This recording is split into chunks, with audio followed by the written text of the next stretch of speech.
Hey friends, so I've been in an interesting creative block lately.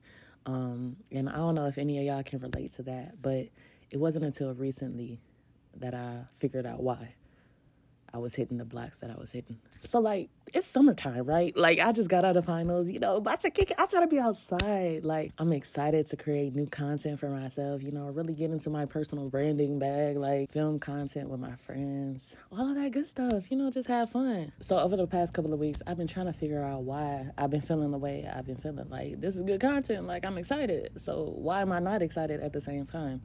But it wasn't until I was editing my Instagram page, like, redoing my bio, changing my picture, that it all started to make sense. In my Instagram bio, I have a quote by Miss Nina Simone that reads, "An artist's duty, as far as I'm concerned, is to reflect the times." Now, mind you, this quote has been in my bio for over a year.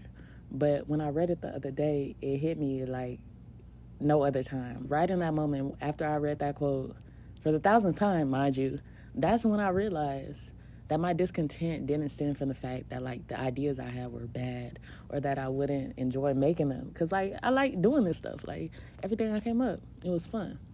But I realized that my discontent lied in the fact that I knew there was something like far greater, far more pressing that I could be using my energy to bring attention to. There was a part of me that literally felt ridiculous for continuing on with my regularly scheduled program when there are actual genocides happening right now in real time in Congo, Palestine, and Sudan, and I'm sure many other places that I haven't named. I realized that my discontent stemmed from the fact that I was neglecting a part of my call as an artist and as a human being, my call to reflect the times. Like I've been sharing posts to my stories, participating in the boycotts of different franchises, but I feel like it's time for me personally to add something else to the mix. Like God is calling me to use my voice in a different way. It's like a progression to my protests, not discounting any other form of protest because they're all necessary.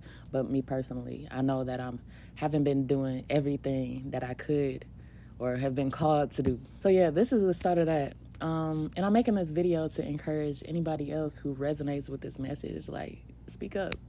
One of the thoughts that came to mind as I was making the decision to shift my plans for content was like, what am I going to say that everybody else hasn't already said? Like, why does what I have to say matter? Immediately cut that out. Had to cut that out because I realized, like, in any revolution, a bunch of people saying the same thing is what draws ears near. That's what pushes the movement forward.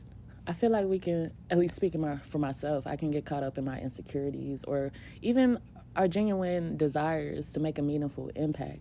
That we get caught up trying to like make the most riveting, earth-shattering, groundbreaking statements, eloquence.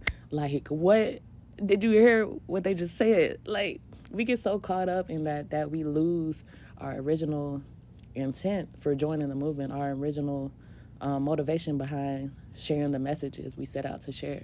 In our efforts to create something that's good enough, we lose our reasoning for speaking up in the first place. What are the people of Gaza saying? What are the people of Congo saying? What are the people of Sudan saying? Say that. It's enough. Keep using your voices, y'all. They matter. We see they matter. Don't let any one human being or any collection of human beings convince you of otherwise. Keep going, y'all.